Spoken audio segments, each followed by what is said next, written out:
अस्सलाम वालेकुम फ्रेंड्स, आप देख रहे हैं हमारा यूट्यूब चैनल अलमक्का टेक एंड बिजनेस हब। आज की इस वीडियो में हम आपसे शेयर करते हैं रोजाना की बुनियाद पे कारोबारी मार्केट से में मौसूल होती हुई अहम तरीन खबरें, दुनिया की तेजी से बदलती हुई इकोनॉमी और उस पर हमारा तज्जिया। इसी के साथ आपको आगाही दी जाती है कि नेक्स्ट 12 आवर तक बिटकॉइन की मुमकिन हद तक सूरत हाल क्या हो सकती है।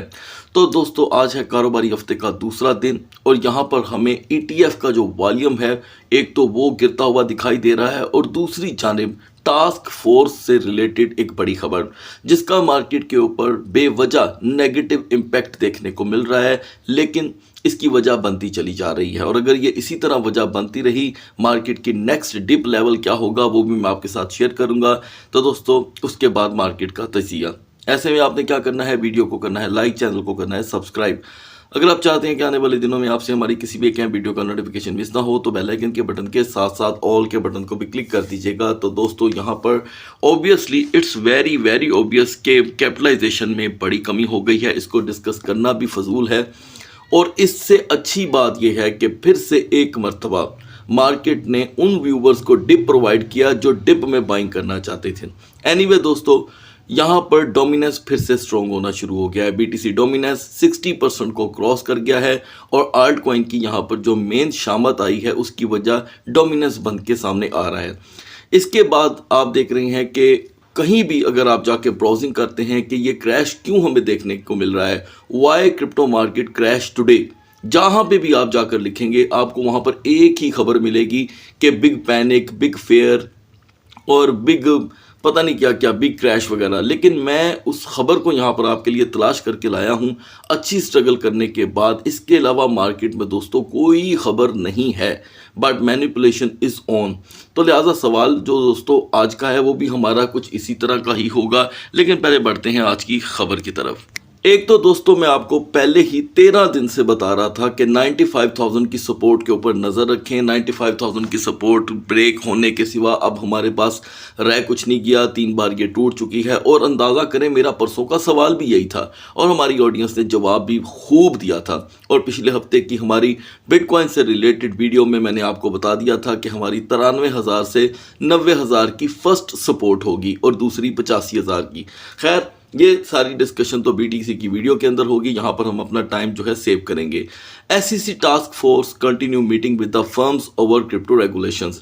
दोस्तों, आपको याद होगा कि चचा बाइडन ने कहा था कि मैं बाकायदा टास्क फोर्स यहाँ पर बनाऊंगा। तो दोस्तों, कितने किस्म की टास्क फोर्स बनाई गई है पहले मैं आपको ये बता दूं। देखिए guys, crypto task force meeting low, crypto task force staff meeting with the Michael Saylor, यानी कि मेमोरेंडम दोस्तों मार्केट में आया है। ये 3 से 4 चीज़ें होनी हैं और काफ़ी लंबी लिस्ट है। यहाँ पर कहा जा रहा है US की सिक्योरिटी एक्सचेंज कमीशन की जानिब से कि under the new leadership inauguration जब ट्रंप की हुई उसी में ही ये बात तय हो गई थी कि सबसे पहले टास्क फोर्स रखी जाएगी। ये क्या करेगी मैं आपको बताता हूँ, जिस वजह से ये मार्केट में पैनिक आया है और ये आना ही था। मैं बताता हूँ, पैनिक को कोई समझता नहीं है। पैनिक इसलिए आ रहा है दोस्तों कि यहाँ पर जो 32 से 35 हज़ार मार्केट में टोकन आ गए हैं, इसके ऊपर बाकायदा तौर पे टास्क फोर्स काम करेगी। वो चेक करेगी कि आखिर के कार यहाँ पर फंडामेंटल कंपनीज कौन सी हैं, फंडामेंटल टोकन कौन से हैं। क्योंकि हमने देखा पिछले तकरीबन 2 साल में जिसका मुंह उठता है वो मुंह उठा के यहाँ पर अपना दोस्तों टोकन बना देता है। तो दोस्तों, अब ये ज्यादा देर तक नहीं चलेगा। 21 जनवरी को इस टास्क फोर्स की बाइडन ने ट्रंप ने अपनी स्पीच के अंदर डिस्कशन की थी। सिर्फ कौन सी, जो बिहाइंड द स्क्रीन थी, जो उन्होंने स्क्रीन के ऊपर आके स्पीच की थी, उसमें तो ऐसी कोई बात नहीं हुई थी। तो 21 जनवरी से लेके अब तक इसी टास्क फोर्स के ऊपर दोस्तों काम हो रहा था।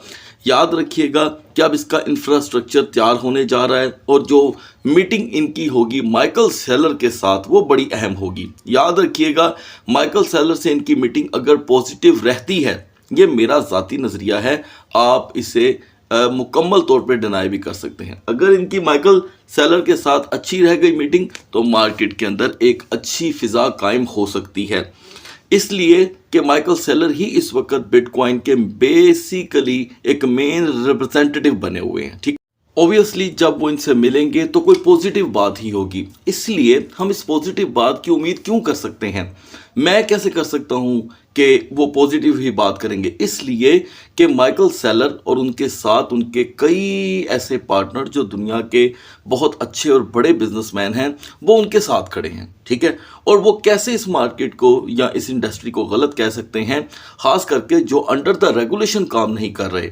जो अंडर द रेगुलेशन होंगे उनको तो वो प्रमोट करेंगे, तो इसीलिए वो तो खुद बिटकॉइन के बहुत बड़े समझ लें यहाँ पर इन्वेस्टर हैं और बहुत बड़े हामी हैं और बहुत ज़्यादा वो तारीफ़ करते आए हैं उस दौर से जब बिटकॉइन 17,000 पे था, ठीक है।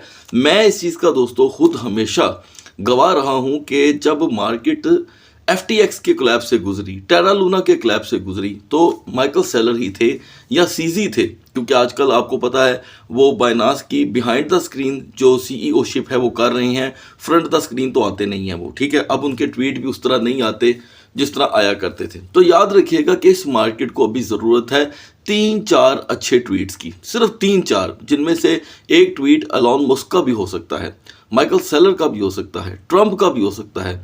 तो याद रखिएगा हमें यहाँ पर इस रेगुलेशन को पॉजिटिव नज़र से ही देखना होगा। मैं समझता हूँ कि ये जो टास्क फोर्स हैं end of the day market की बेहतरी के लिए काम करेंगे।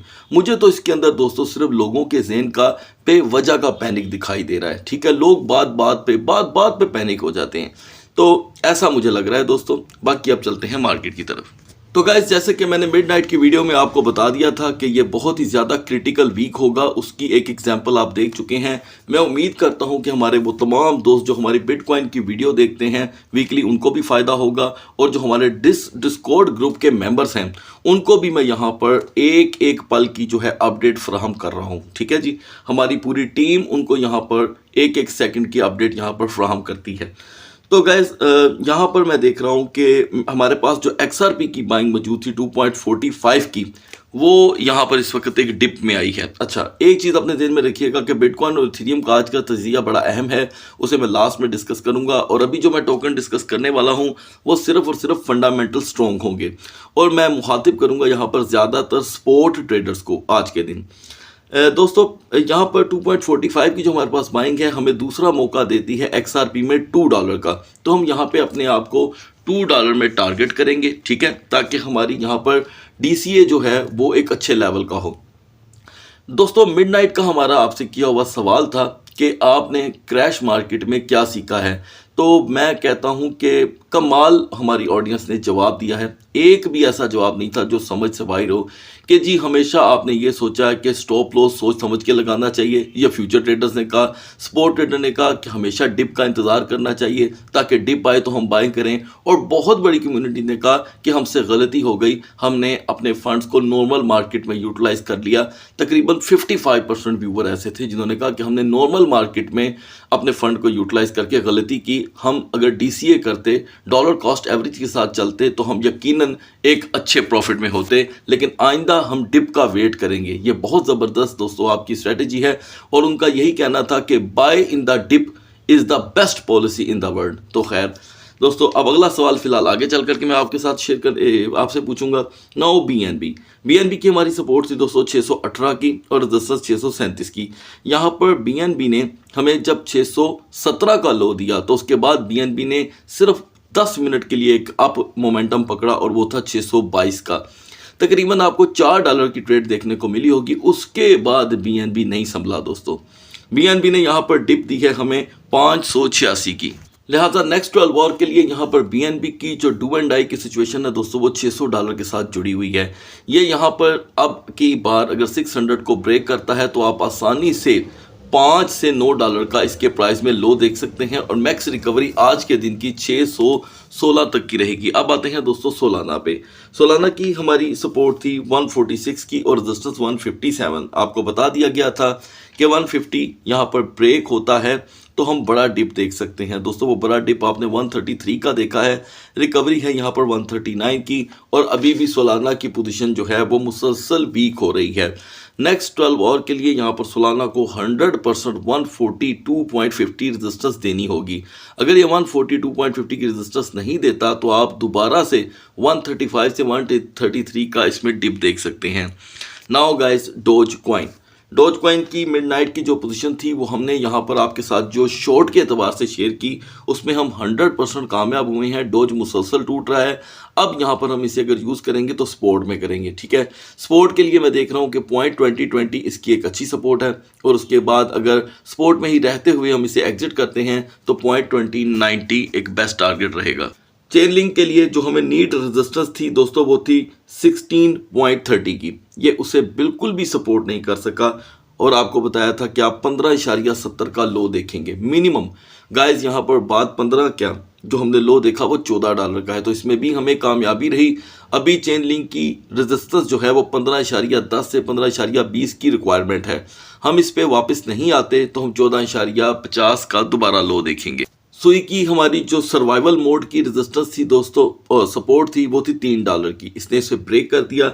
हमारी जानिब से प्रेडिक्शन थी दोस्तों कि हमें 4.60 तक का लो प्रोवाइड कर सकता है। ओवरऑल 2.80 तो एक नॉर्मल सा लो होगा। ऐसा ही हुआ दोस्तों। सुई ने यहाँ पर जो डिप प्रोवाइड किया है वो है 2.63 का, ठीक है। और इसके लिए अभी जो नीड रेजिस्टेंस है, जो हमें ज़रूरी रेजिस्टेंस चाहिए, वो है 290 की, यानी कि 2.90 की। हम 2.90 को नहीं हासिल कर पाते। आप दोबारा 2.70 का इसके प्राइस में डिप देखेंगे। अब आते हैं LTC पे। LTC की दोस्तों हमारी सपोर्ट थी 122 की, रेजिस्टेंस 125। आपको अपडेट किया गया था कि हर सूरत इसे 125 पे वापस आना होगा, और अगले 45 मिनट तक अगर ये 125 पे नहीं आता तो हम इसमें $4 का लो देखेंगे। LTC ने दोस्तों हमें 106 का लो दिया है, ये बहुत बड़ा लो है, लिहाजा LTC इस वक्त 112 पे रेजिस्ट कर रहा है। नीड रेजिस्टेंस है 115, 115 की इसे दोस्तों रेजिस्टेंस चाहिए, तो LTC थोड़ा बहुत सेफ हो जाएगा। हम 115 पर नहीं जा पाते तो 109 से 108 का डिप दोबारा देखेंगे। BGP के लिए हमारी रेजिस्टेंस थी दोस्तों 4.95 की। आपको बताया गया था ये तब जब हम थे 4.85 पे, तो लिहाजा ये 4.95 पे पहुंच ही नहीं सका, एक बार नहीं पहुंच सका। तो हमारा डिप जो आपसे डिस्कस हुआ था वो भी 4.60 का था। लिहाजा BGP ने यहाँ पर जो डिप प्रोवाइड किया है वो है 4.38 का। ये काफ़ी बड़ा डिप है दोस्तों। नीड रेजिस्टेंस है इसकी, यानी कि जो इसका सर्वाइवल मोड है वो है 4.70 का। 4.70 के लिए इसकी सेफ्टी जोन होगी, उसके बाद हमारा डिप दोबारा रिवर्सल में 4.35 का है। ऐसे में दोस्तों हम यूनिस्वैप को भी डिस्कस करेंगे।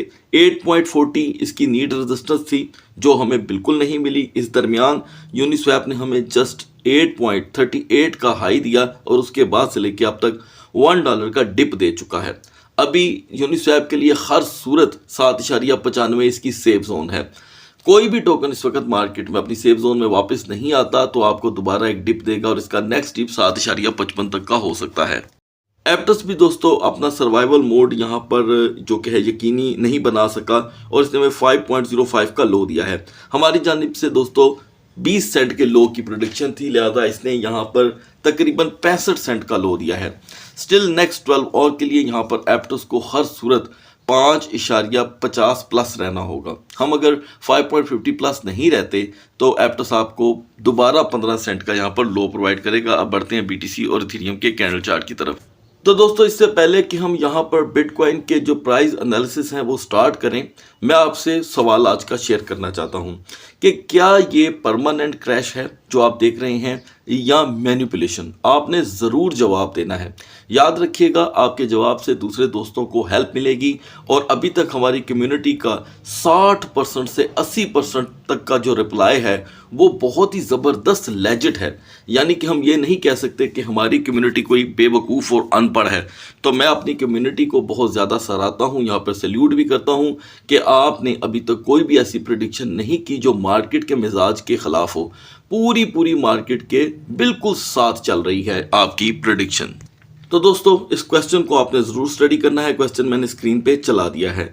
गाइस हम मिडनाइट में 94,320 पे ट्रेड हो रहे थे। 94,320 पे आपको बताया गया था कि हमें सेफ जोन चाहिए 94,800 की। आपने जाकर के देखना है अपनी अपनी एक्सचेंज पे कि क्या मार्केट ने हमें 94,800 की रेजिस्टेंस दी, नहीं दी दोस्तों।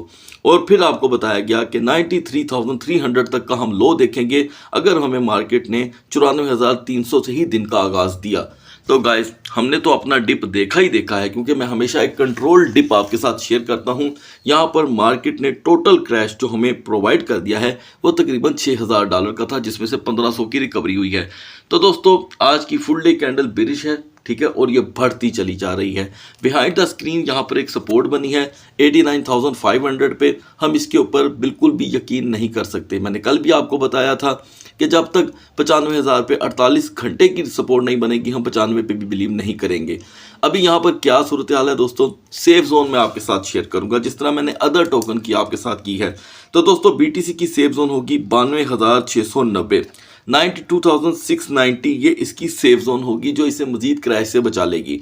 अगर हम अंडर द 90,000 रहते हैं, मुसलसल अंडर द 90,000, तो दोस्तों एक तो आल्ट कॉइन भी क्रैश होते रहेंगे और दूसरी जाने BTC अपनी पोजीशन लूज करता रहेगा।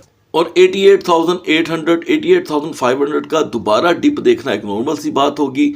और BTC से रिलेटेड आज हम दोस्तों कोई टोकन आपके साथ शेयर नहीं करेंगे। अब बढ़ते हैं इथेरियम के कैंडल चार्ट की तरफ। अगर हम यहाँ पर इथेरियम के प्राइस को देखें दोस्तों, तो इथेरियम मिडनाइट में 2650 पे था और मैंने आपको बताया था कि अगर इसने अपने दिन का आगाज 2650 से ही किया तो हम 2600 का तो नॉर्मल लो देखेंगे और 2500 तक हम जाने की यहाँ पर सलाहियत पालेंगे और ये डिप जो है इंक्रीज हो सकता है। ऐसा ही हुआ दोस्तों, मार्केट ने हमें अब तक 2318 का लो देकर 100 की रिकवरी की है। और इथेरियम के लिए यहाँ पर बैड न्यूज़ ये है दोस्तों कि इसने फाइनली अपना क्वार्टर ब्रेक कर दिया है। अभी हम यहाँ पर बिरिश इंगल्फिंग कैंडल देख रहे हैं जिसका शेडो बहुत ही ज़्यादा यहाँ पर इंक्रीज है। एक बिहाइंड द स्क्रीन सपोर्ट बनी है 2400 पे, जिस पे हम बिल्कुल यकीन नहीं कर सकते। इथेरियम की तो सेफ जोन दोस्तों बिल्कुल सिंपल है 2550, 2550 पे इसकी वापसी इथेरियम को कर देगी काफ़ी हद तक क्रैश होने से सेव। लेकिन मुझे नहीं लगता कि ये आज के दिन अपने क्वार्टर पे वापस आए। हो सकता है कि कोई वेल्स एंट्री ना कर दे। एनीवे यहाँ पर इसकी सेफ जोन में दोस्तों यही है। लेकिन जब तक हम 2410 2420 पे खड़े हैं इसका सर्वाइवल मूड बिल्कुल खतरे में है। ये आसानी से वापस अपने प्राइस पे जा सकता है, यानी कि 2310 2320 का लो एक नॉर्मल सा लो होगा। सेफ जोन और वीकर जोन दोनों में मैं आपको फ़र्क बता देता हूँ दोस्तों कि 2380 इसकी अखीर वीकर जोन होगी जो इसके आल्ट कॉइन को मजीद डिप की तरफ लेकर के जा सकती है। और आपका क्योंकि अगर तजर्बा कम है तो आप आज के दिन मार्केट से ज़रा दूरी इख्तियार करें दोस्तों। और हेल्पफुल टोकन रहेंगे यहाँ पर सुई और BGP। तीसरा कोई टोकन नहीं है दोस्तों जो इथेरियम के साथ सर्वाइव कर सके। और कुछ व्यूवर का पूछना था कि पिछला डिप इथेरियम का 2100 कुछ समथिंग का था, 2138 का, 2140 का, तो क्या ये हमें क्विक लो यहाँ पर 2000 ब्रेकेज दे सकता है? बिल्कुल दे सकता है दोस्तों, क्योंकि माजी में भी यही कुछ हुआ और अभी भी हमें टेम्पररी ये सीन देखने को मिल सकता है। सो गाइस अगली वीडियो तक अल्लाह हाफिज़।